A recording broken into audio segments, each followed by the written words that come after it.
Kenaideali Tuamevia Visa Pusenga di Kinatina Pusenga Bodaya Dawutandi di Pusenga Bosandi di Pusenga Sarhali Visa Abronio the Vadonigo Mianga de Osidi Sua Pusenga di Pusenga Udiga Kinatina Abene the Voja Pusenga Migondani Bodaya Kilida Singudo Ibiojima no Jinha Kilida Singudo Ibiojima no Jinha Wadisa Liva Deago Di Jinha Wanevango Myamau Bu Jinha Dawandandi Pshekoi Pidi Imina Athena I Naja Pusenga Migoi Bozandi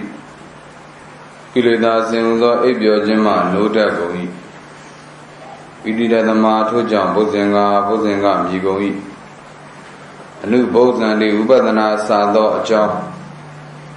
Bozidava Pshedo Disa Do Leo Soa Dida Goi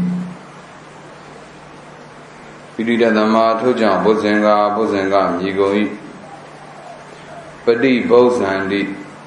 Pisakai Egyptian Sheshu do you Daya Dida Goi Padi Bozandi Pisaka Egyptian Shishu do you Daya Dida Goi Idida Dama Toja Bozenga Migoi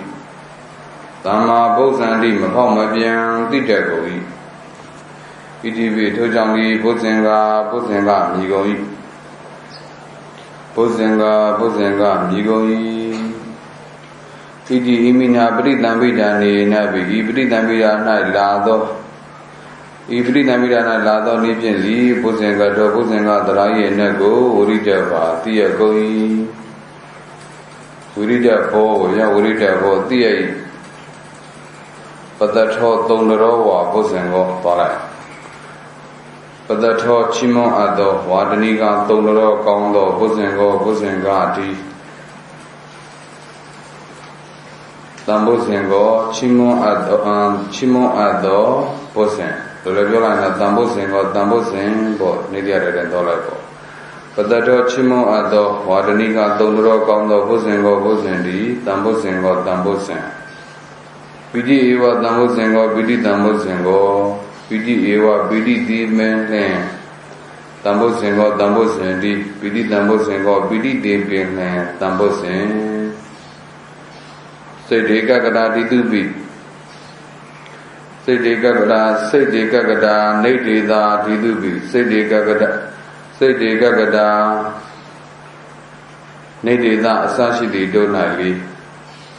Sedekagada, Nedida, Sashidi Donali, Iminawa, Nena, Initiandali, Atonago, Urida Botia, Atobozenga Drai, Nago, Urida Botia, Sedekagada Nedida Sadimala, Pusenga, Nagola, Didentiva, Taviorava. Okay, Unyanodrai, Sumaja, Mukava. Pisa Veronio, Vadonigo, Mayahadi, Vosere Soa, Pusengadi, Pusenga Udiga, Kinatina, Penata Boja, Pusenga, Migondani. Bodaya Girida Sindoi Biojima Nujinga, Watisaliva Godijinga, Waniba Gomima Bujinga, Taudadi Tigoi, Idimina Dena, Yenejam, Pusenga Migoi, Bozandi Girida Sindoi Biojima Nuragoi, Idida Damado Jam, Pusenga Migoi, Nubozandi Ubadana Sado Ajam, Posidava Bido Sado, Leoswadida Goi. Ida Mado Jam Pusenga Migoi, Padi Bozandi, Pisakai Libyan, Shishu do you Daya Tira Goi, Ida Mado Jam Pusenga Migoi, Tambozandi, Mabamajan Tira Goi, Ida Mado Jam Pusenga Migoi, Pidi Mina Brida Nabi, Ibrida Lado Nibidi, Pusenga Drai Nago, Verida Bodia. Patato Shimado, Wadaniga, Dondro, Kondo, Pusendi, Ida Mado Jam, Tambosin, Idi Eo Ido, Pidi Wa, Pidi Dipin, Tambosin, Pidi Tambosin, Pidi Dipin, Tambosin, စေတေကကရာနေဒေသာဒီတုပိစေတေကကရာနေဒေသာသာဒီရောနာဒီဣမိနာဝနေနာဣတိပြင်းသာလင်အထောဘုဇင်္ဂသရာဟိနေကိုဝရိတဘောတိယဤဟုတ်ပြီတဲ့မခက်ပါဆိုကြမယ်အားဝိရိယတိယဤကဲဒီဝကြလေးလောက်ကြရအောင်ဘောလက်ကျင်က15လက်ကျင်က15ကကြီးတဲ့အပိစဘုဇင်္ဂာတိကေနထေနဘုဇင်္ဂာဘောဓာယသံဝတ္တန္တိတိဘုဇင်္ဂာဘုဇံတိတိဘုဇင်္ဂာအနုဘုဇံတိတိဘုဇင်္ဂာပရိဘုဇံတိတိဘုဇင်္ဂာသံဘုဇံတိတိဘုဇင်္ဂာတိဣမိညာပရိသံပိတာနေနပိဘုဇင်္ဂထောဝရိတဘောကာယောကြကအဲ့ဒါအကုန်သွားလိုက်နော်အပိစ္ဆဘုဇင်္ဂာတိကေနထေနဘုဇင်္ဂာဘောဓာယသံဝတ္တန္တိတိဘုဇင်္ဂာဘုဇံတိတိဘုဇင်္ဂာအနုဘုဇံတိတိဘုဇင်္ဂာပฏิဘုဇံတိတိဘုဇင်္ဂာသံဘုဇံတိတိဘုဇင်္ဂာတိ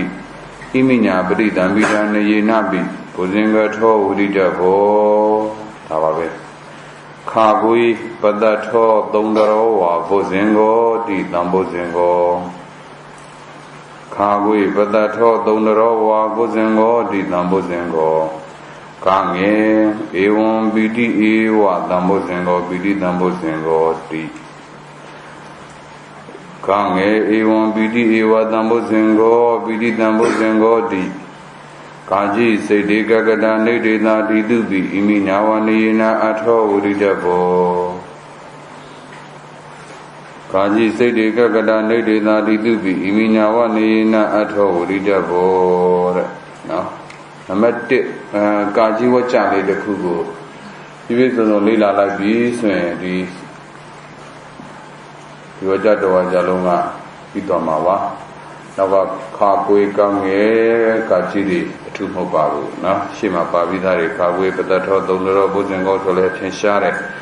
ဏဟာပတ္တထတဲ့သုံးတော်လို့ပြောတာနော်ပိဋိဝတ္တဘုဇင်္ဂောရှေ့ဝကြအပေါ်ဆုံးမှာပါပြီးသားအားပါပဲเนาะဘုဇင်္ဂါလေးရဲ့အဖွင့်ကိုပြောနေတာဘုဇင်္ဂါလေးရဲ့အဖွင့်ကိုပြောနေတဲ့အခါမှာခုဒီမှာခုနောက်ဆုံးဝကြဆင်လိုက်တာပါပဲအရင်တော်ကြလုံးနဲ့လည်းဘုဇင်္ဂရဲ့အဖွင့်ကိုပြောခဲ့တယ်ခုမပြီးသေးတဲ့အတွက်အပိစ္ဆာလို့လာတာအပိစ္ဆာပရောနိယောတဘာသောနိဆိုတာဘယ်နည်းလဲဆိုတော့သူ့မှာပြောထားတာပါတယ်လေပဋိသံပိတာနေနပဋိသံပိတာမတ်၌လာသောနိဟောဒါပြောတယ်ပဋိသံပိတာမတ်၌လာသောနိကိုပြတယ်ဆိုရင်အပေါ်မှာကပြတဲ့နိဟာထာရဆရာသူပြတဲ့နိပေါ့ထာဂရဆရာရဲ့နိမှာတပါပဋိသံပိတာမတ်၌လာသောနိကြီးဟူသောဘုရားကိုပြတဲ့အတွက်ကြောင့်ကာจิဝကြတွေဘာဖြစ်မှာလဲပက္ခန္တရဝကြထာဂရလာတဲ့နိကိုလည်းအကုန်လုံးမကင်နိုင်တော့မှအပေါ်မှာဆိုရင်တော့ဘုဇင်္ဂောဆိုတာလေးကိုပြတဲ့အခါမှာဟောဣဒာယယထာဥဒ္ဒပကာရယဓမ္မတမ္ပကိယဘုဇတိတိကတ္တဝရိယတောဘောဘောဓိနော်ဘောဓိတအင်္ဂောဘုဇင်္ဂောပေါ့လောလောပြောလိုက်ရင်ဘောဓိတအင်္ဂောလို့ဖွင့်ဆိုပြီးတော့ဟောခုဘုဇင်္ဂကိုအပေါ်မှာထာဂရဆရာကနှစ်နည်းပြတယ်ဘောဓိယအင်္ဂောနဲ့ဘောဓိတအင်္ဂောလို့နှစ်မျိုးပြတယ်သူပြတဲ့နိမတပါခုဒီမှာပဋိသင်္ပိတာမှတ်မှာလာတဲ့နိကြတော့ဘောဓယသံဝတ္တန္တိတိဘုဇင်္ဂဘုဟုနည်းနဲ့ပြတာဟုတ်ပြီလားဘောဓယသံဝတ္တန္တိတိဘုဇင်္ဂရှင်းမှာဆိုကြတဲ့အတိုင်းဧကုနဲ့ဆိုလိုက်မယ်ဆိုရင်ဘယ်လိုဆိုမှလဲဘောဓယသံဝတ္တတိတိဘုဇင်္ဂောပဲဒါပဲဘုဇတိတိဘုဇင်္ဂောပဲအနုဘုဇန္တိတိဘုဇင်္ဂောပฏิဘုဇန္တိတိဘုဇင်္ဂောပฏิဘုဇတိတိဘောပဲဧကုတန်လေးပြောင်းလိုက်သံဘုဇတိတိဘုဇင်္ဂောဒါပဋိသင်္ပိတာမှာလက်မှာလာတဲ့နည်းနော်အဲ့ဒီလိုပြောတာဒီဟာလေးတွေကိုစူးစိုက်ပြီးတော့မှတ်လိုက်ပြီဆိုရင်ဒါဘုဇင်္ဂပြီးတယ်ဓမ္မဆုံးမှာပဲကြည်ပေါ့ဗျာဘုဇင်္ဂရှိတာကဘုဇင်္ဂကိုထုံးစံတိုင်းပုတ်ဖြတ်လိုက်တော့ဘောဓိအင်္ဂဘောဓိအင်္ဂကိုပထမဆုံးစဖွင့်တယ်ဘောဓာယသံဝတ္တန္တိဒါလေးကိုကြည်စဉ်းစားနော်မူရင်းတည်ထားတာကတောင်နေတတ်ဘကဘောဓိနဲ့အင်္ဂဘုဇင်္ဂနော်ပုတ်ဆက်ထားရင်ဘုဇင်္ဂပုတ်ဖြတ်ထားရင်ဗာလဲဘောဓိနဲ့အင်္ဂအဲ့ဒီဘောဓိအင်္ဂကိုဘောဓာယသံဝတ္တန္တိဒါမျိုးဖွင့်တယ်ဘောဓာယအနေပိတခုပဲမေးကြည့်လိုက်ရင်ကိလေသာအစဉ်တည်းသောအိပ်ပျော်ခြင်းမှနိုးခြင်းဟာဘောဓာယကိုရှင်းရှင်းတုံးကလို့နော် ကိလေသာစင်တူသောအိပ်ပျော်ခြင်းမှနိုးတတ်သောအရိယသာဝကလို့ပုဂ္ဂိုလ်လည်းဟောသေးလားမဟောတော့ဘူးနော်ကိလေသာစင်တူသောအိပ်ပျော်ခြင်းမှနိုးချောင်းဖြစ်သောဓမ္မတာမဂ္ဂီလို့တရားစုကိုပေါ်ရတယ်ကရဏတာရဏကိုပေါသေးလားမဟုတ်တော့ကိလေသာစင်တီးဟူသောအိပ်ပျော်ခြင်းမှနိုးခြင်းဒါဆိုရင်ဘောဓိအင်္ဂလို့ရှိတဲ့တက်ကဘောဓိဟာဘောဓာယသံဝတ္တန္တိမှာဘောဓိမှာဘာသာရဏဖြစ်တော့မှာလဲဘာဝတာရဏဒါလေးတစ်ခုကွဲသွားတယ်နော်အဲ့ဒီကတစ်ခုကွဲသွားတယ်နောက်ကဘောဓာယသံဝတ္တန္တိဆိုတာကိုရှင်ပြီးတော့စဉ်းစားပေါ့နော်အိပ်ပျော်ခြင်းမှနိုးခြင်းကအိပ်ပျော်ခြင်းမှနိုးခြင်းကဆိုရင်ပြောရတာလေနည်းနည်းဘာဖြစ်ပါတယ်စကားလုံးရှည်ပါတယ်နော်ဘောဓာယသစ္စာ၄ပါးတရားတို့ကိုထိုးထွင်းသိခြင်းမှာဖြစ်ကုန်၏ဟောနောက်ကနိဗ္ဗာန်ကိုမြင်မောက်ပြီး၍သိခြင်းမှာဖြစ်ကုန်၏ဟောအဲ့ဒီမှာကြည့်နော်ငှာနဲ့တန်ဝတ္တန်တိဒါလေးကဘာကိုညွှန်ပြနေတာလဲဆိုတော့အင်္ဂသရာကိုညွှန်ပြနေတယ်အင်္ဂသရာကိုညွှန်ပြနေအင်္ဂသရာရဲ့အပေါ်မှာကတော့သူကတော့အစိတ်စိတ်တရားတွေပေါ့ဓမ္မတမဂ္ဂီရဲ့အစိတ်ဟုတ်တယ်မလားဒါကြောင့်ဇာနေကတော့ထင်ကတော့နော်ဇာနေကတော့မဂ္ဂင်ကတော့သင်္င်ကတော့ထင်ကတော့လည်းသူကအစိတ်ပေါင်းနေပြခဲ့တယ်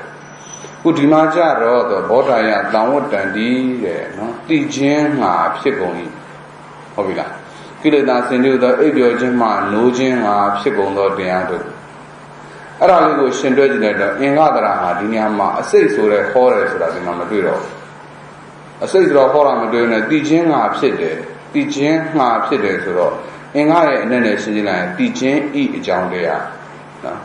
တိခြင်းဤအကြောင်းတရားကိလေသာစင်တီဟူသောအိပ်ပျော်ခြင်းမှနိုးခြင်းဤအကြောင်းတရားသစ္စာလေးပါးတရားတို့ကိုသိခြင်းဤအကြောင်းတရားနိဗ္ဗာန်ကိုမြင်မောက်ပြုခြင်းဤအကြောင်းတရားဟောအဲ့ဒီလိုအဓိပ္ပာယ်သူကအဖြောင့်ဆိုတာမျိုးယူဆအဲ့ဒီလိုယူဆလိုက်တော့အင်္ဂသရာတိရှေ့မှာလို့အစိတ်နဲ့ဟောမဟုတ်တော့ဘူးကာရဏဘာနဲ့ဟောလဲအကြောင်းနဲ့ဟောဘောဓာယတံဝတ္တန္တိဆိုတာလေးထောက်တော့အဖြစ်အင်္ဂသရာဟာအကြောင်းနဲ့ကိုဟောသွားပြီဘောဓိတရာဟာလည်းဘာဝတာရဏပြောင်းသွားပြီဒါလေးပြောတာအင်္ဂတရာဟာဘာနဲ့ဟောသွားပြီလဲအကြောင်းနဲ့အပေါ်မှာလို့စိတ်တွေအပေါင်းတွေလားစဉ်းစားကြလို့လေလားလို့တော့တည်ခြင်းရဲ့အကြောင်းတရားများသစ္စာလေးပါးကိုတည်ခြင်းရဲ့အကြောင်းတရားများကိလေသာစေတုသောအိပ်ပျော်ခြင်းမှနိုးခြင်းရဲ့အကြောင်းတရားများအဲ့ဒီအကြောင်းတရားတွေဘာတွေလဲဆိုတော့အပေါင်းကိုပြောပြထားတာတတိဓမ္မဝိသေသတဲ့ဣတိဓမ္မဝိသေသတဲ့ဘုဇင်တရား9ပါးဒါကိုကနော်ဒါပရိသံမိရမတ်မှာလာတဲ့ဟာကိုစဉ်းစားတာပါဟောဒါကတော့ပထမဆုံးတည်တဲ့ဘောဓာယသံဝတ္တန္တိဘုဇင်ကဒုတိယနည်းဖွင့်ပုံကြတော့ဘုဇင်ဘုဇန္တိတိဘုဇင်ကလို့ဖွင့်ချလိုက်ပြီနော်ဘုဇန္တိတိဘုဇင်ကလို့ဖွင့်ချလိုက်ပြီဆိုတော့အင်္ဂတရာရှိရသားနဲ့နော်မဖွင့်တော့ဘူးဆိုတော့ဟောရှေ့ပုံနဲ့မလုပ်သွားပြီလေသူကအရာတူသွားပြီဒါပဲဟုတ်တယ်မလားရှေ့ပုံနဲ့အရာတူသွားပြီတောင်နေတတ်ပပူကြီးရှိနေရသားနဲ့ကိုဖွင့်မပြတာဆိုတော့တောင်နနာဖွင့်ပြရတဲ့ပါဠိရင်းမှာရှိတာမပြအနတ္ထဒေသတုံလျက်ကြံတုံလျက်တူသွားပြီတဲ့ရှေ့ကပုံနဲ့အင်္ဂတရာဟာရှေ့ကပုံနဲ့အရာတူသွားပြီရှေ့ကပုံကတော့ဘုဇန္တိလို့ဖွင့်တဲ့ခိုက်တန်ဆိုဘုဇနာအနက်ဟောပေါ့ဗျာဘောဓိဟာကတ္တာအနက်ဖြစ်မှာပေါ့ဘောဓိဘုရားရဲ့အနက်ကလည်းဘုဇနာအနက်အနုဘုဇန္တိလို့ဖွင့်တဲ့ဆိုရင်ဣပစ္စယကတ္တာအနက်ပေါ့ဘုရားတက်သည်အနုဘုဇနာအနက်ဟောပฏิဘုဇန္တိလို့ဖွင့်သွားပြီဆိုရင်ဘုရားရဲ့ဟာပฏิဘုဇနာအနက်ဟောဣပစ္စယရဘာနဲ့ပဲလေကတ္တာအနက်တံဘုဇန္တိလို့ဖွင့်လိုက်ရင်ဘုရားရဲ့ဟာတံဘုဇနာအနက်ဟောဣပစ္စယရဘာပဲလေကတ္တာအနက်ဟောပဲအင်္ဂတရာပါဏိယတာနဲ့ဖွင့်မပြတာထောက်သောအပြင်ရှေ့ဘုံနဲ့အရာတူတဲ့ကာမတရိတွေ့ဒါမျိုးပြောတာနော်နောက်ဘောဓိစာတော့အင်္ဂောစာတိဘုနဲ့ဆိုရင်တော့အင်္ဂါနဲ့လာပေါ့ဗျာဒါမျိုးသွားတာဆိုတာလေးကိုပရိသံမိတာမှာလာတဲ့ဤအလုံးစုံကနည်းပြတာလေဘောဓာယတံဝတ္တန္တိကတဏီဘုဇန္တိတိတဏီအနုဘုဇန္တိတဏီပရိဘုဇန္တိတဏီတံဘုဇန္တိပါလေတဏီဆိုပြီးဘုဇင်္ဂါကိုပရိသံမိတာမှာကနည်းပြလဲအာနီနော်အဲ့ဒါကိုပဲနော်ကာကြီးဝကျမ်းနဲ့အညီဘုဇင်ခောနော်ဘုဇင်္ဂါပေါ့ဗျာဘုနဲ့ပဲဆိုလိုက်ဘုဇင်္ဂါကိုအနဲ့ပေးပါကာကြီးဝကျအဖွင့်တောင်းနာနဲ့အညီဘုဇင်္ဂါဆိုတဲ့တောင်းနေတဲ့ပုံလေးကိုဘာလို့မှလဲအနဲ့ပေးပါအဖွင့်တွေကတော့သဘောပေါက်သွားပြီနော်ဘောဓာယတံဝတ္တန္တိတိဘုဇင်္ဂါဒါကတနည်းအမှဘောဓာယတံဝတ္တန္တိဘောဓာယကိုထာဝရပတိနေတရားမှာလာတဲ့အတိုင်းကိလေသာဆင်ကျူသောအိပ်ပျော်ခြင်းမှတို့ခြင်းတို့ပေးတာတို့သစ္စာလေးပါးကိုထိုးထွင်း၍သိခြင်းတို့နိဗ္ဗာန်ကိုမြောက်ပြု၍သိခြင်းတို့အဲ့ဒီလိုအလားလေးထည့်လိုက်ပေါ့ဗျာနောက်ကအင်္ဂါကိုကြတော့တဲ့ပါတော့နော်သစ္စာလေးပါး ကိလေသာအစဉ်တည်းသောအိပ်ပျော်ခြင်းမှာနိုးခြင်းကဖြစ်သောတရားတို့လိုမလို့တော့ပဲနဲ့ကိလေသာအစဉ်တည်းသောအိပ်ပျော်ခြင်းမှာနိုးခြင်းဤအကြောင်းတရားတို့ဟုတ်ပြီလားနော်နိုးခြင်းဤအကြောင်းတရားတို့ဒါကဘောဓာယသံဝတ္တန်တွေဖွင့်လာထောက်တော့ဖြင့်အင်္ဂအဘာနဲ့လို့ဆုံးဖြတ်လိုက်ပြီလေကာရဏနဲ့အဲ့လိုဆုံးဖြတ်လိုက်တော့အဲကာရဏတန်ပါတော့အကြောင်းဆိုတဲ့တန်ပါတော့ထည့်တယ်အဲကြောင့်ရှင်းလိုက်တော့နော်ဘုဇင်ကာပေါ့ဘုံနဲ့ပေါ့ဗျာပါထာရမှာရှိတဲ့အတူတူပဲနော်ရှေ့မှာကတော့ရှေ့ဘက်ကျနေတော့ဘုဇင်ကောလို့တုတ်ခဲ့တယ်ဘုဇင်ကာကိလေသာစင်တည်းဟူသောအိပ်ပျော်ခြင်းမှကိလေသာစင်တည်းဟူသောအိပ်ပျော်ခြင်းမှနိုးခြင်းဤအကြောင်းတရားတို့နိုးခြင်းဤအကြောင်းတရားတို့အကြောင်းတရားဆိုတာအင်္ဂါကိုပြောတာနော်အင်္ဂါတရာကာရဏနဲ့ဟောပါဒါကွဲပြားသွားတယ်နော်အပေါ်မှာတော့အရိယသာဝကတို့ဓမ္မသမဂ္ဂီတို့အဲ့ဒီကိုသွားရှားကောက်တာနော်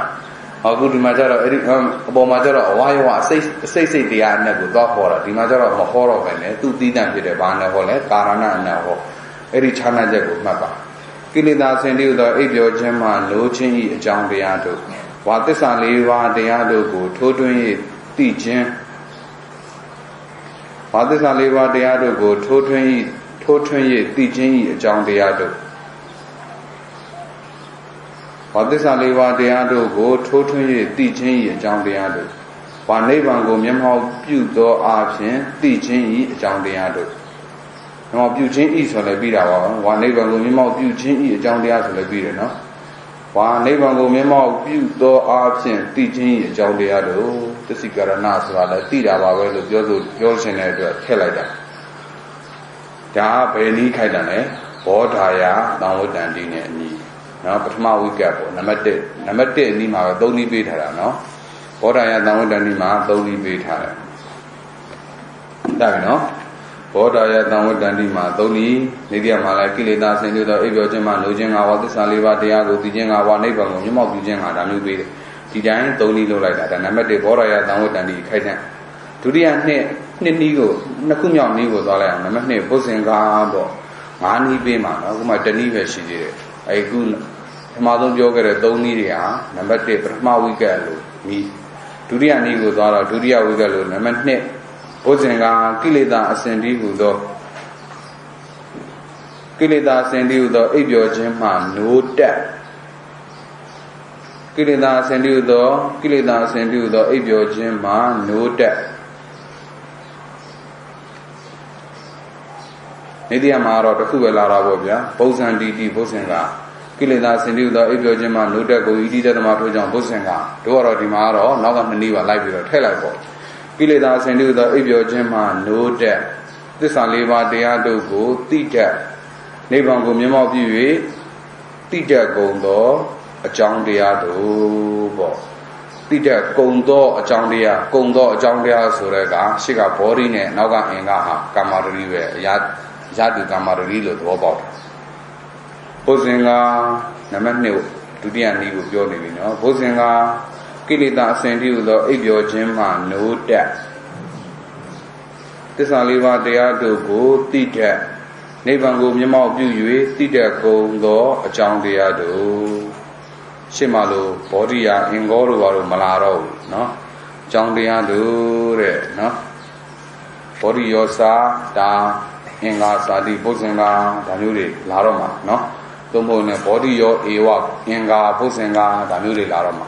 ဘောဓိယောဧဝအင်္ဂါဘုဇင်္ဂါဒါမျိုးတွေလာတော့မှာနော်ဒါကဒုတိယနည်းဘုဇံတိတိဘုဇင်္ဂါခိုက်တဲ့တတိယနည်းကိုသွားကြရအောင်တတိယနည်းကျတော့ဘုဇံတိပြီးတော့ဗါလဲအနုဘုဇံတိအနေပေးတဲ့အတိုင်းပဲဝိပဿနာစာသောအကြောင်းဘုဇိတ္တပဖြစ်သော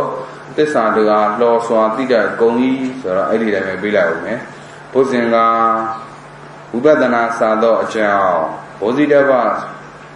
ဝိပဿနာစာသောအကြောင်းဘုဇိတ္တပဖြစ်သောသစ္စာတို့အားလျော်စွာသိတတ်ကုန်သောအကြောင်းတရားတို့ဘုဇင်္ဂါဝိပဿနာစာသောအကြောင်းဘုဇိတ္တပဖြစ်သောသစ္စာတို့အားလျော်စွာသိတတ်ကုန်သောအကြောင်းတရားတို့တဲ့ဒါ3ခုမြောက်နည်းအနုဘုဇံတိတိဘုဇင်္ဂါဆိုတဲ့အဖွင့်နဲ့ညီပြတာပါဒါ3ခုမြောက်နည်း Legumia Pati Bosandi di Bosenga Bayano Pati Bosandi Pisaka Pipian Shishu do you die Dida going Idida the Mato John Bosenga Didamba Dabanacuna Nile Legumia Bosenga Pisakai Egyptian Bosenga Pisakai Egyptian Shishu do you die Dida go to John Deado Engaro Tema Bobia Humaro Yatu Molo Tarama Matera Bosenga Pisaka Egyptian, Shishu do you die Dida Gondo, John Deado, Legumiani. Magumiani was all like Jaya, Dama Bosandi di Bosenga. Bosenga, Mapau Mabian, Dida Gondo, John Deado, John Deado, Sonalera, Yadu, Downana Pumbia and Baliema. Shira Mabia Anata Dida Dolia Jan, no, Doneta Jan Harrisura, Maba. Ingadra had to go to the Punimas, no, a John Nebo Hall, a Bomagaro, a says a Waiwa Nebo Hall. Eri Tuja Lego, 3 Tava, no? Pimadonida go Giga and Donanago Giga and Boria and Nego Tishara Riado, or Boria Shimalo Ria Dawagam Horo, Tamada Magi Mohoro. Adu Bawadarana, Gadu Darana, Jonah Davi, Bawadarana, Jonah Davi, Gadu Darana, Jonah Davi, Haritine, I mean, in other Aligo, Rimudi, Etc. Podaya, downward Dandigo, Jibiro, Ingaha, Paranana, Ho, no? Teaching, Chico, Doriado, sort of teaching, eat a John Diado, no? Early you saw as Rago, the Popa Bali, Gavina Loka, Bosengago, Pony. Only answer with Sendava. You got a smart phone and you got to be up on a Nijibo. Bosenga, Gilida, Sendiudo, Ebiojima, Nuji, Jondiado, what is a Levadiado, go to DG, Jondiado, one even go Yamabudo, DG, Jondiado, Iga, Brahma, and Yiji. Ne Bosenga Gilida Sendiudo, Ebiojima, Nuda, Lizalivadiado, go to Yetida, Nebango Yamabudo, Yetida, Gondo, Jondiado, Iga, Riabune, and Yiji. Bosenga, Ibadnazado, John, Botida Vito, Zaroa, Yosadida, Gondo, Jondiado, Iga, Riabune, and Yiji. De Bosenga, Pisaga, Ebi, Sheyu, do you, Tayadira, Gondo, Jondiado, Iga, Trudabune, and Yiji. Bosenga, Mamma, Dida, Gondo, Jondiado, Iga, Bismabune, and Yiji. Okay, hope you are Bime, Alo.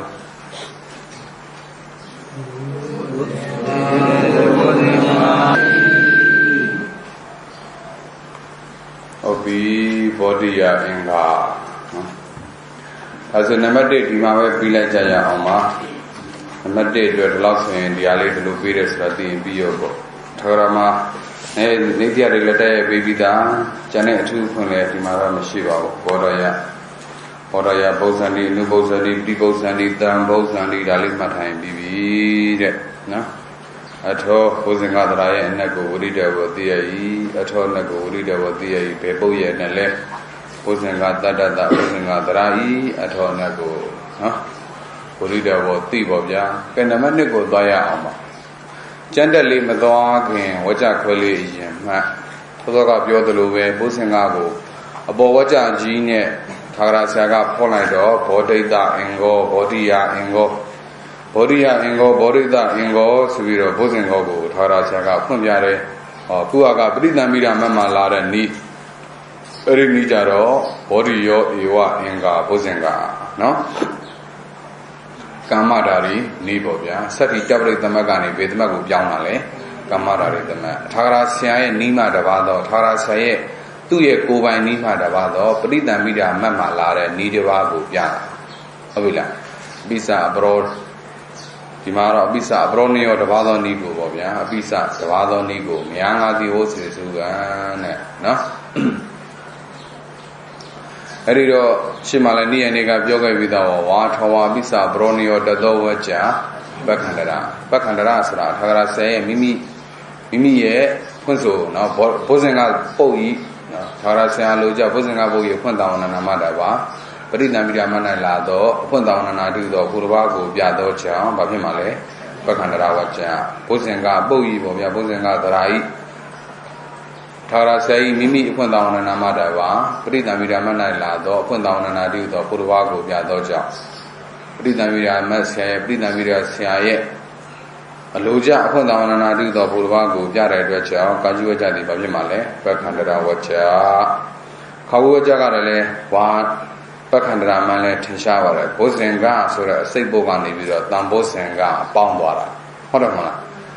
A Golo Muye, Bangwara, Bidi, Tambosenga. The Watujan, Bosenga, Bosengama, Body to Engaro, Erigu Bang. Eri Bosenga, Nibido, Bosenga, Sura, Seboya, Pontawana Namadava. Dan Bosenga, Sura, Bamboya, Pontawana, Judo, Purvago, Jara, Jamba, Pibile, Bakandra Wacha. No? Or Gange Waja, but that hot donor, Bosengo, the Babimale. A1, PD, what Dambosengo, Sura. Dambosenga, Sura, Seboya, Pomadava, PD, Dambosenga, Sura, Bamboya, Pontawana, Judo, Purvago, Jado, Jamba, Pimale, Bakandra Wacha, Chive. No? I Gaji Wajaliwe, say the Gagada, needed that it will be Iminawa Nina at Hawrida or Ima Sugavi, Nina Tiva. No? Pajiwaja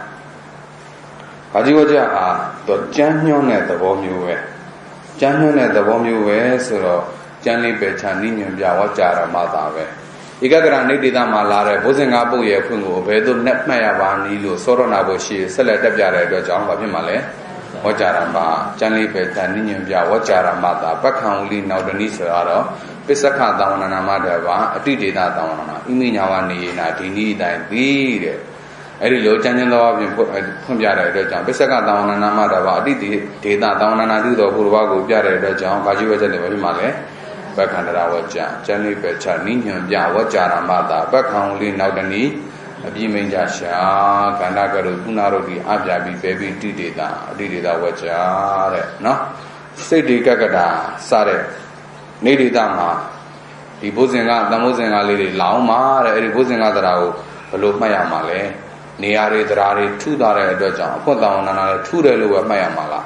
They got Iminawa Nina, Inida Masura, Inida Masura, or Hudinia Gara, Duhadu, Lagodra. Kudo say, Sedubara Kanga, Fungo, Eri Nedi Dansro, the Nia Dinia the 2. Or Igagra Nedi Dazara, Igagra Nedi Dazo, Nia 2 near. There are 2 near. There are 2 days, neither 2 days in Mayamala. To up Sidaraga, Iminawa Nina, Dini Dan. Dini Dango, Dini Dam, Hope, and need to net Mayamala, look, our Talain, a bit of our, no?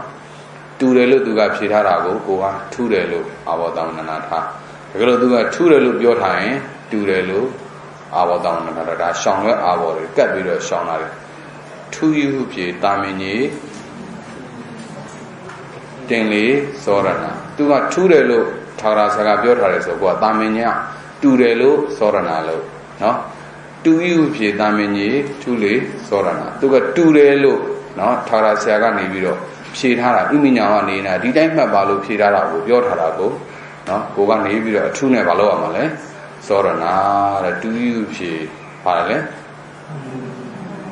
2 you, Damini, Dingley Sorana. 2 you, Niamloro 2 you, Damini, Dingley Sorana. 2 the look she had, so you know, Damina, 2 the look Palomale, Sorana. Now 2 you, Damini, Dingley. With data, 2 you, 2 you, 2 the look do a bit of shit, and go up to Soronamale, 2 the look Soronama. 2 you, Damini, Dingley Sorana. 2 you, the Adrona kind of out in the get out of the 12. Get me another what are you in Queva? Kazago Jarodi, Buzingadrai, Tagrana Lado, Punana, Boma, Brida, Nailado, ဒီနာမိဒါ၌လာသောနိဒဘာတိဟုသောဘုရားကိုပြသောကြောင့်ပကန္တရဝကြမိပကန္တရဝကြဖြစ်သောကြောင့်ဗျာပိဓာပရိဘောနာဒေါသတို့ကိုပယ်ပါသည်ဟုတ်ပြီခါဝေဝကြသည်ဘုဇင်္ဂတရာဤကွန်းဆောင်နာတိဟုသောဘုမတပါတဘုဇင်္ဂတရာဤကွန်းဆောင်နာတိဟုသောဘုရားကိုပြသောကြောင့်ပကန္တရဝကြမိပကန္တရဝကြဖြစ်သောကြောင့်ဗျာပိဓာပရိဘောနာဒေါသတို့ကိုပယ်ပါသည်ကာငယ်ဝကြသည်တမုဇင်္ဂတရာဤကွန်းဆောင်နာတိဟုသောဘုမတပါပိတမုဇင်္ဂတရာဤကွန်းဆောင်နာတိဟုသောဘုရားကိုပြသောကြောင့်ပကန္တရဝကြမိပကန္တရဝကြဖြစ်သောကြောင့်ဗျာပိဓာပရိဘောနာဒေါသတို့ကိုပယ်ပါသည်ကာជីဝကြသည်စိတ်တေကရာနေတေသာစိုက်သူ၌လာသောဧကတရာဤကွန်းဆောင်နာကိုဘေသောတိယဘာန်ဤဟုသောနာဝရှိ၍ဆက်လက်ပြသောကြောင့်ဝကြဓမ္မဝကြမိ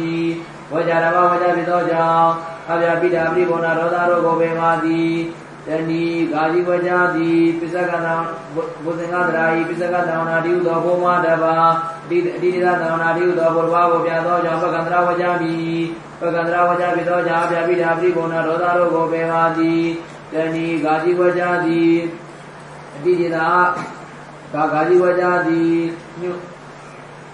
ကျမ်းညွှန်ပြသောအတိတေသာဝကြဖြစ်သောကြောင့်ကျမ်းညွှန်ပြသောအတိတေသာဝကြဖြစ်သောကြောင့်ကန္တာကရုဒေါသပုဏ္ဏရောဟိဒေါသတို့ကိုပယ်ပါသည်ဟုတ်ပြီလေးတော်မှာဆိုလို့ဧကဂရနေဒေသမှာလည်းဘုဇင်္ဂါကြီးကိုဖွင့်လိုက်မယ်ဆိုသာမဏေတမင်နာတက်လာတော့မှာအဲ့ဒီလိုကျမ်းလေးတော်မှာဆိုတဲ့အတွက်ကြောင့်နိညွှန်ပြတယ်အတိတေသာဝကြအတိတေသာဝကြဆိုတာကတော့ခန္ဓာဗရဏမှာဝကြနာမည်နဲ့တည်းရင်မလာဘူးအတိတေသာကိုထည့်ခြင်းနဲ့ဆိုစောစောပြောတဲ့ခန္ဓာဗရဏနာမည်နဲ့ထည့်ရင်ဝကြရံပါနဲ့ပက္ခန္တရာတဲ့ထဲခွဲခြားပြီးပြောခြင်းနဲ့ဆိုရင်လေရောပေါ်အတိတေသာဝကြ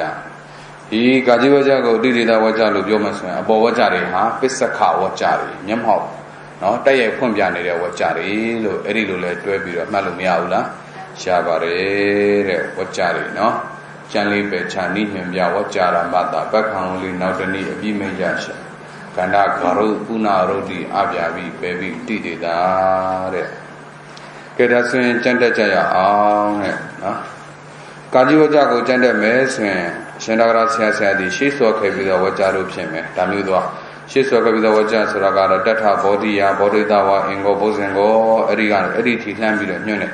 အဲ့ဒီကနေပြီးတော့နော်ဘုဇင်ကသာပုဂ္ဂလသာအင်္ဂါတိဘုဇင်ကဒီထာဂရဆရာဖွင့်ဆိုတဲ့နော်ဘုဇင်ကဘုရဲ့ဖွင့်တော်နာအလုံးကိုလှမ်းပြီးတော့ဆွဲပါရှင်ထာဂရဆရာဆရာဒီရှေ့စောခဲ့ပြီးတော့ဝကြတို့ဖြင့်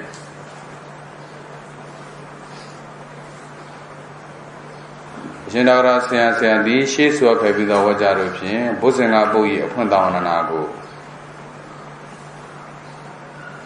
ရှေးစွာခဲ့ပြီးသောဝကြတို့ဖြင့်ဘုဇင်္ဂပုတ်၏အဖွင့်တောင်းနနာကိုခွန်းစားပုတ်နဲ့ထည့်လိုက်ပေါ့မိမိအလိုကြထာရထဲမှာတိုက်ရိုက်မပါပေမဲ့နောက်မှာပဋိသင်္မိတာနီးလို့ပြောသောအပြင်အပေါ်မှာကတော့မိမိရဲ့ကိုယ်ပိုင်နီးပေါ့ဗျာနော်ရှေးစွာခဲ့ပြီးသောဝကြတို့ဖြင့်ဘုဇင်္ဂပုတ်၏အဖွင့်တောင်းနနာကိုမိမိအလိုကြဖွင့်ပြတော်မူ၏ပြဆိုတော်မူ၏ပြောချင်တာကတော့ရှေ့ဆွဲခဲ့ပြီးသောဝကြတို့ဖြင့်ဘုဇင်္ဂပု၏ဖွင့်တောင်းဝန္ဒနာကိုပြဆိုတော်မူ၏ဒါမျိုးလားတကောင်းဖွင့်တောင်းဝန္ဒနာနိဒာရှိပါသလားအခြားဆရာတို့ရဲ့ဖွင့်တောင်းဝန္ဒနာနိကိုလည်းပြဆိုသင်သေးတယ်မဟုတ်ပါလို့ဒါမျိုးပြောချင်တာဒါပေမဲ့လည်းအခြားဆရာလို့မသုံးမဲနဲ့သူမှပဋိသင်္မိတာတိုက်လာတဲ့အတွက်မိမိရဲ့နိနဲ့ပဋိသင်္မိတာနိဆိုခွဲလိုက်တာရှင်တော်ဆရာစသည်ရှေ့ဆွဲခဲ့ပြီးသောဝကြတို့ဖြင့်ဘုဇင်္ဂပုတ်၏ဖွင့်တောင်းနာကိုမိမိအလိုကြပြဆိုတော်မူ၏ဖွင့်ဆိုတော်မူ၏ဤသို့ဆိုကြသောမိမိအလိုကြကိုပဲထာဝရဆရာလိုကြလို့သုံးတယ်တူတူပဲနော်ဤသို့ဆိုကြသောမိမိအလိုကြဘုဇင်္ဂပုတ်၏အဖွင့်တောင်းနာသာရှိဟူသောနေရာသည်မဟုတ်ပါလောမိမိအလိုကြဘုဇင်္ဂပုတ်၏အဖွင့်တောင်းနာသာရှိဟူသောနေရာသည်မဟုတ်ပါလောဝါပဋိသင်္မိတာမှတ်နိုင်လာသောဘုဇင်္ဂပုတ်၏အဖွင့်တောင်းနာကိုလီပြဆိုသင်သေးသည်မဟုတ်ပါလောပဋိသင်္မိတာမှတ်လို့မောင်တို့ကဆွဲပြီးတော့မသုံးကျင်တဲ့အခြားကျမ်းလုံးနိုင်လာသောဘုဇင်္ဂပုတ်၏အဖွင့်တောင်းနာကိုလီပြဆိုသင်သေးသည်မဟုတ်ပါလောတူတူပဲနော်ပဋိသင်္မိတာမှတ်လို့မဖော်ခြင်းရှောင်ခြင်းအခြားကျမ်းလုံးနိုင်လာသောအခြားဆရာတို့၏ဒါမျိုးလည်းသုံးလို့ရတယ်နော်အခြားဆရာတို့၏ဘုဇင်္ဂပုတ်၏အဖွင့်တောင်းနာကိုလီပြဆိုသင်သေးသည်မဟုတ်ပါလောအဓိပ္ပာယ်တွေတူတူပါပဲဤသို့ဆိုကြသောမိမိအလိုကြဘုဇင်္ဂပုတ်၏အဖွင့်တောင်းနာသာရှိဟုသောနေရာသည်မဟုတ်ပါလောဝါ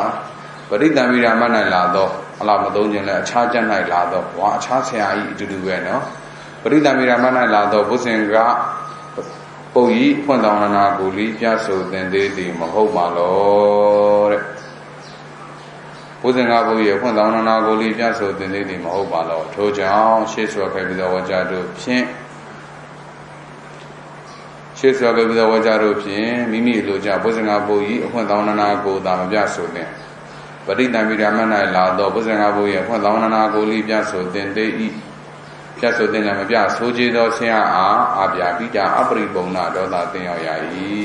အဲ့ဒါရပါပြီနော်လေးလိုက်တော့ပရိသံမိဓမ္မ၌လာသောဘုဇင်္ဂဘုရားဖွင့်တော်နာကိုဘယ်သို့မှတ်ရပါနည်းဝိရိတဘောဆိုတော့ဘယ်သို့သိရပါနည်းဆိုတော့ရတယ်ပရိသံမိဓမ္မ၌လာသောဘုဇင်္ဂဘုရားအနက်ကိုအထောလို့ပြောလို့အနက်ကိုလို့ပြောလိုက်လဲရတယ်နော်ပရိသံမိဓမ္မ၌လာသောဘုဇင်္ဂဘုရားအနက်အဖွင့်ကိုဘယ်သို့သိရပါနည်းဤသို့ထဝနာပစ္စကသောရဏာနည်းဖြင့်သောရဏဘွယ်ရှိသောကြောင့်ထိုသောရဏကိုသောရဏချင်းဟာလို့ရှိတော်မူသောထာဝရဆရာသည်ကာကြီးအမှတ်ပြဝါကြကိုမေးငယ်ဥက္ကဋ္ဌိဝိဒရပါပြီနော်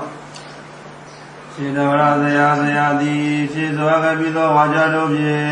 ဘောဇင်္ဂဘု၏အပွင့်တော်နာကိုမိမိအလိုကြပြဆိုတော်မူ၏ဤသို့သာဆိုကြသောမိမိအလိုကြဘောဇင်္ဂဘု၏အပွင့်တော်နာသာရှိဟုသောနေရယသည်မဟုတ်ပါလောဝါပရိသံမိဓမ္မ၌လာသောဘောဇင်္ဂဘု၏အပွင့်တော်နာကိုလီပြဆိုသေးသည်မဟုတ်ပါလောထို့ကြောင့်ဖြည့်စွာခဲ့ပြီးသောဝါကြတို့ဖြင့်ဘောဇင်္ဂဘု၏အပွင့်တော်နာကိုမိမိလိုကြမိမိအလိုကြဘောဇင်္ဂဘု၏အပွင့်တော်နာအလားကိုနောက်မှထားလိုက်မိမိအလိုကြရှေ့တဲလိုက်ဘောဇင်္ဂဘု၏အပွင့်တော်မိမိအလိုကြဘောဇင်္ဂဘု၏အပွင့်တော်နာကိုသာမပြဆိုသည်ပရိသံမိဓမ္မ၌လာသောဘောဇင်္ဂဘု၏အပွင့်တော်နာကိုလီပြဆိုသည်၏ပြဆိုသည်လျောပြဆိုကြသောဆရာအားပြပိတာအပိဘုနာဒေါသသေယောယာ၏ပရိသံမိဓမ္မ၌လာသောဘောဇင်္ဂဘု၏အပွင့်တော်နာကိုဘယ်သို့မှရပါနည်းဤသို့ဓမ္မနာသင်္ဃာသောနာနိဖြင့်သောနာပဲရှိသောကြောင့်သောသောနာကိုသောနာခြင်းကလိုရှိတော်မူသောတက္ကရာဆရာသည်ကာသသောဝါကြတို့ကိုမိတ်ဆိုတော်မူ၏ဟုတ်ပြီကဲဆိုကြည့်ပါလို့ဟုတ်ပြီကာကြီးဝါကြကိုမိတ်ကာကြီးဝါကြကြတော့ဘုဇင်္ဂဆိုတဲ့ပုတ်ရဲ့အဖွင့်မှာတပါတန်ဘုဇင်္ဂဆိုတဲ့ပုတ်ရဲ့အဖွင့်ပြုသောဘုရားကိုပြတယ်ဘာဖြစ်မှာလဲပက္ခန္တရဝါကြပဲဟုတ်ပြီလားပက္ခန္တရဝါကြတဲ့ပတ္တထောသုံးတော်ဘုဇင်္ဂောတန်ဘုဇင်္ဂောနော်အဲ့ဒီတော့ဘုဇင်္ဂဘုရားအဖွင့်ကိုတော့ပြခဲ့တာတော့ဟိုးဘောဓိယအင်္ဂောဘောဓိတအင်္ဂောကနေပြီးတော့ခုဒီတိပေါ့ဗျာကာကြီးဝါကြတခုတည်းကိုပဲသုံးသက်စာမလို့ဘူးရှေ့ဆော်ခဲ့ပြီးတော့ဝါကြတို့ဖြင့်ပဲဘုဇင်္ဂဘုရားအဖွင့်ကိုထာဂရာနီးဆရာနီးမပြဘူးလားပြတယ်ထာဂရာနီးရဲ့ပြိနိုင်ငံမမှာလာတဲ့နီးရဲ့နီးစုံပြတယ်ဟောတန်ဖိုးစင်္ဂဘုရားအဖွင့်ကိုဘယ်သို့မှတ်ရပါနည်းတန်ဖိုးစင်္ဂဘုရားအဖွင့်မရှိတော့လည်းဒီမဟုတ်ပါတော့ဘာညာနဲ့ပက္ခန္တရထုံးစံနဲ့ထားလို့မရဘူးလားရှားပါတယ်ဗျာဥပဒထိုင်လောက်ကြည့်ပါမခက်တော့ပါဘူးနော်ခါကွေးဝကြပက္ခန္တရာတဲ့သူ့ရဲ့ပက္ခကဟိုးဘောရိယာဘောရိတဝါအင်္ဂောဘုဇင်္ဂောအဲ့ဒါအဲ့ဒီကြီးရောက်တယ်ဆိုတာလေးသိထားပါအရှင်ရဂရာဆရာဆရာတိရှိသွဲခဲ့ပြီးသောဝါကြတို့ဖြင့်ဘုဇင်္ဂဘု၏အဖွင့်တော်နာကိုပြဆိုတော်မူ၏ဤသို့သာဆိုကြသောဘုဇင်္ဂဘု၏အဖွင့်တော်နာကရှိဟုသောနေရာသည်မဟုတ်ပါလောဝါတမုဇ္ဇေကဘုရားဘုဒ္ဓနာကိုလိပြသောသင်္တေတိမဟုတ်ပါလောထို့ကြောင့်ခြေဆွဲခဲ့ပြီးသောဝါကြတို့ဖြင့်ဘုဇ္ဇေကဘုရားဘုဒ္ဓနာကိုသာပြဆိုသည်တမုဇ္ဇေကဘုရားဘုဒ္ဓနာကိုလိပြသောသင်္တေတိပြဆိုသည်လည်းပြဆိုခြင်းသောဆရာအာပြပိတာပရိဝဏဒလနေယယာယီတမုဇ္ဇေကဘုရားဘုဒ္ဓနာကိုဘယ်သို့မရပါနည်းဝါတမုဇ္ဇေကဘုရားဘုဒ္ဓနာကဘယ်ပါနည်းဤသို့ဓမ္မနာပိစကသောနာနိဖြင့်သောနာပဲရှိသောကြောင့်သောသောနာသောနာခြင်းကလိုရှိတော်မူတဲ့ဆရာတိကာဝေဝနာကိုမိတ်တော်မူ၏ဟုတ်ပြီဒါကပက္ခန္တရခွဲတာတကယ်လို့များခါကွေးဝကြကိုတောင်းဝနာကိုရှု၍ထဗနာပိစကကျမ်းတက်ပါနော်အဖြေရှု၍ထဗနာပိစကကျမ်းတက်ပါလို့မေးခဲ့မယ်ဆိုရင်စဉ်းစားမှာတစ်မျိုးအဖြေရှုလိုက်မယ်ဆိုရင်တောင်းနေတတ်ပါတောင်းဝနာကိုခွဲတောင်းနေတတ်ပါကဘာပုတ်လဲတန်ဖို့စင်ကိုအဲ့ဒီတန်ဖိုးစင်ကောကိုသူဖြေထားတာကဘုဇင်ကောကိုဘာမှဖြေမှာမဟုတ်ပါဘူးတန်ကိုပဲပတ္တထောသုံးတော်လို့ဖြေမှာတန်သည်ဘာနဲ့တည်းလဲပတ္တထနဲ့တနည်းဆိုရင်သုံးရနဲ့နှစ်နဲ့ကိုဖြေတယ်သူဖြေထားတဲ့အဖြေကိုကအဖြေရှုရထဗနာပိစကကျမ်းတက်ပါဆိုရင်သူဖြေထားတဲ့အဖြေကိုရှောင်ရမှာတန်ရဲ့အနက်ဟာနော် အခြားနေရာတွေမှာဟောနိုင်တဲ့အနက်တွေအများကြီးမရှိဘူးလားရှိတယ်အဲ့ဒီအနက်ထက်ကနေပြီးတော့မှရှောင်လဲပြီးတော့နော်အဲ့ဒီအနက်တွေကိုဟောရတဲ့မဟုတ်ပါလို့ဗာမျိုးနဲ့ရှောင်ဖို့ပပရာနိနိဥတုတံဥပဒါရဲ့ဟောနိုင်တဲ့အနက်တွေခုပတ္တထတို့သုံးဒရတို့မှာတပါတော့အခြားသောထင်ရှားတဲ့အနက်ဆိုဘာတွေတွေ့မလဲဘာနဲ့တွေတွေ့မှာလဲ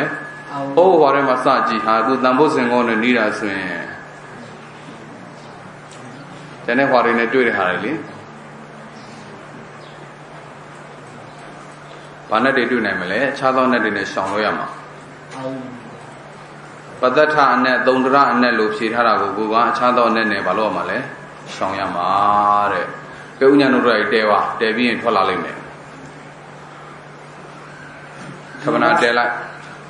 ယေရဂရာဇယမြတ်စွာဘုရားသည်တန်ဖိုးစင်ကိုသောပုဂ္ဂိုလ်ဟောတော်မူ၏ဟုတ်ပြီတန်ဖိုးစင်ကိုသောပုဂ္ဂိုလ်ဟောတော်မူ၏ဤသောသာဆိုကြည်သောတန်ဖိုးစင်ကိုသောဘုံ၌တံဥပဒရာဘုဒ္ဓီအာဝိပရိဒာနဲ့နောက်တစ်နှစ်လောက်ပြောပါဦးနှစ်နှစ်သုံးနှစ်လောက်ပြောသူကနှစ်နှစ်တောင်ဖြေထားတာပြောကိုကလည်းကျန်တဲ့နှစ်တွေနဲ့ဖြေဖို့ပတ္တထသုံးဒရလို့သူကနှစ်ခုပြောထားတာကို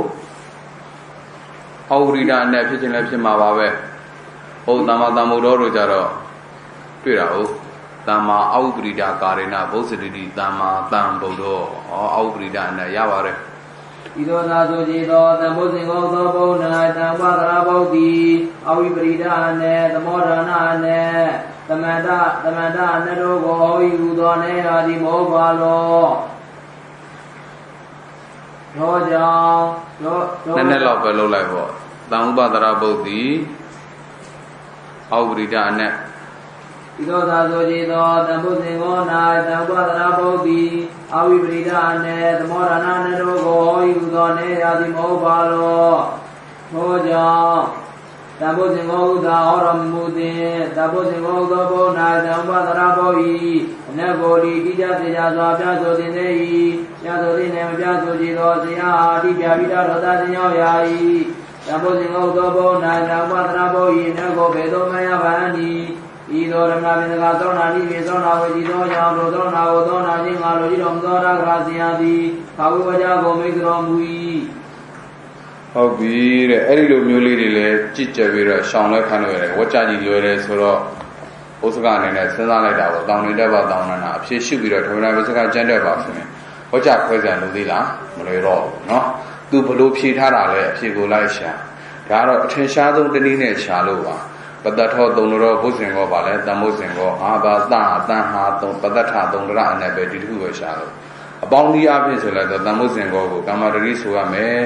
ပတ္တထောဘုဇင်ကောတမိုးဇင်ကောသုံးတော်ဘုဇင်ကောတမိုးဇင်ကောလို့သူကကာမတရိလို့ပြောတာကိုကအခြားသောသမတ်ဝိဂျိုတွေနဲ့ရှောင်လဲမယ်ဆိုရင်ဖြစ်နိုင်လားဖြစ်နိုင်တယ်ဒါမျိုးတွေလည်းအခြေပြည့်မဲ့စဉ်းစားလို့ရတယ်လို့မှတ်ပါနော်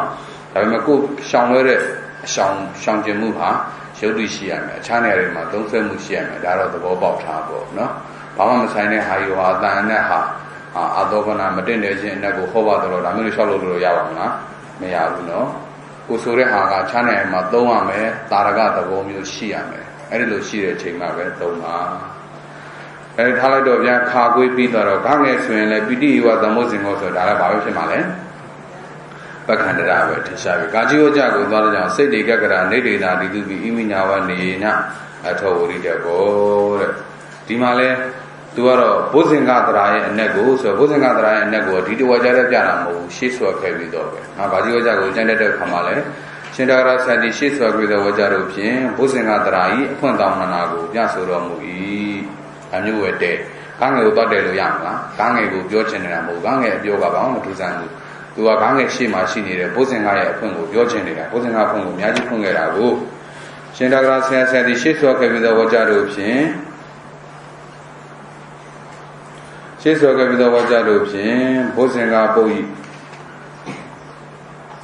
ဘုဇင်္ဂပုတ်၏အဖွင့်တောင်းနာကိုပြဆိုတော်မူ၏ဤသို့ဆိုကြသောစိတ်တွေကကတာနေဒေတာစသည်တို့၌လာသောပါဝင်သောကြိုက်တယ်လို့သုံးလို့ရတယ်စိတ်တွေကကတာနေဒေတာစသည်တို့၌လာသောဝါပါဝင်သော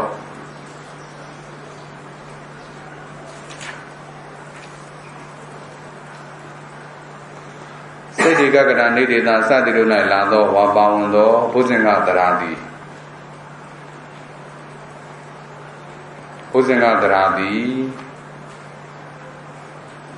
တရာထုသည်ဖြင့်အနက်လဲထုယူဟူသောအနက်ရောက်သည်မဟုတ်ပါလော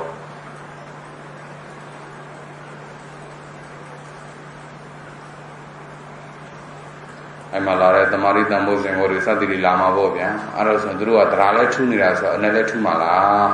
အမျိုးပြောချင်တယ်ဤသို့ဆိုကြသောစိတ်တေကကရဏိဒေတာစသည်တို့၌လာသောဘုဇင်္ဂတရာသည်တရာထုသည်ဖြင့်အနက်လဲထုယူဟူသောအနက်ရောက်သည်မဟုတ်ပါလောတော့ဣမိနာဝနေယနာလို့ဤနည်းတိုင်းသိလို့ပြောတာကိုပဲ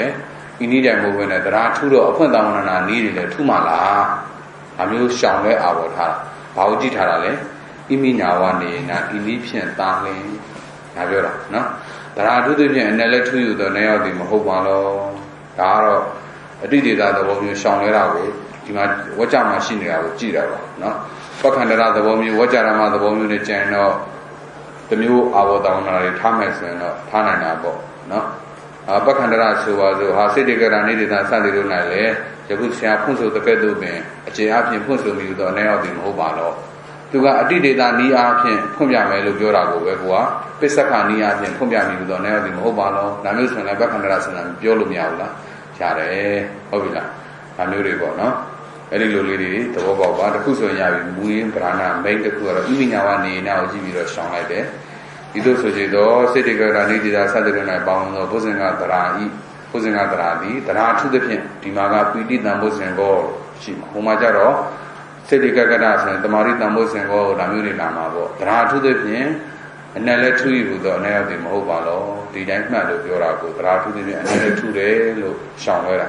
တရာထုသည်ဖြင့်အနက်လဲထုယူသောအနက်ရောက်သည်မဟုတ်ပါလောတရာထုသည်ဖြင့်အနက်အဖွင့်လဲထုယူသောအနက်ရောက်သည်မဟုတ်ပါလောတဲ့တို့ကြောင့်ရှင်းစွာကြပြီးသောဝါကြတို့ဖြင့်ဘုဇင်္ဂပုဂ္ဂိအဖွင့်တောင်းနာကိုသာမပြဆိုတဲ့ပေါင်းပြီးတော့ပိဋိတံဘုဇင်္ဂလို့သုံးမယ်ဆိုလည်းအတူတူပါပဲနော်ဘုဇင်္ဂပုဂ္ဂိအဖွင့်တောင်းနာကိုသာမပြဆိုတဲ့စိတ်တိကကရဏိဒေတာစသည်တို့၌လာသောဘုဇင်္ဂတရာဤစိတ်တိကကရဏိဒေတာစသည်တို့၌လာသောဘုဇင်္ဂတရာဤအနက်ကိုလီညဆိုတင်သေး၏သူကတော့အထောဧဝံဝိရိတဘောလို့သုံးလို့ပါနော်အထောဝိရိတဘောလို့သုံးလို့ပါစေတေကရဏိဒေတာစသည်တို့နဲ့လာတော့ဘုဇင်္ဂတရာရဲ့အနက်ကိုလီအနက်အဖွင့်ကိုလီတော့ဖွင့်လေးလဲထည့်လိုက်ပေါ့အနက်ဖွင့်ကိုလီညဆိုတင်သေး၏ညဆိုတင်လည်းမပြဆိုကြတော့ဆင်ရအားအတိပြာမိကြဒေါသသိရရာ၏စေတေကရဏိဒေတာစသည်တို့နဲ့လာတော့ဘုဇင်္ဂတရာရဲ့အနက်အဖွင့်ကိုဘယ်သို့သိရပါအနည်းအထောဝိရိတဘောကိုကြည့်မိတာ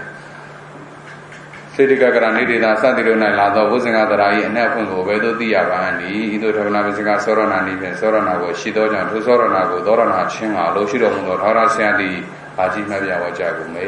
စေတကရဏိဒေတာစသည်တို့မှာလာတဲ့ဘုဇင်္ဂတရာရဲ့အနက်ကိုဒီတိုင်းသိဒါမျိုးဖြေတာဒီတိုင်းသိတာကိုပဲဖြေထားတာကိုပဲရှောင်လဲပြီးတော့ဟိုလိုသိရမှာလားဒီလိုသိရမှာရှောက်လို့တော့ကွာဖတ်ပါဦးကဲညနေတော့လုံးမယ်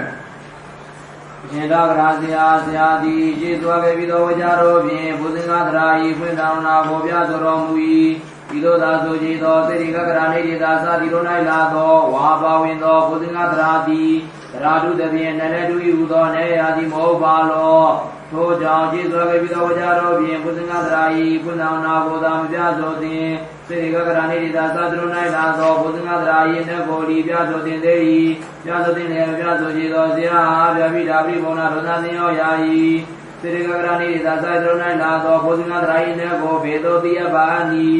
ဤသောဓမ္မနာမြင်ကသောနာနိပြင်သောနာဝေကြည်သောကြောင့်သောနာကိုသောနာချင်းငါလိုကြည်တော်မူသောရာဂရာဇာသည်ကာကြီးဝကြကိုမိတ်တော်မူ၏ရပါစေထဗနာပစ္စကရပြီဆိုရင်ဘာဝနာတိတွေလည်းပြောင်းတတ်မှာပါနော်ဘာဝနာတိပြောင်းလာလည်းအထူးခက်တော့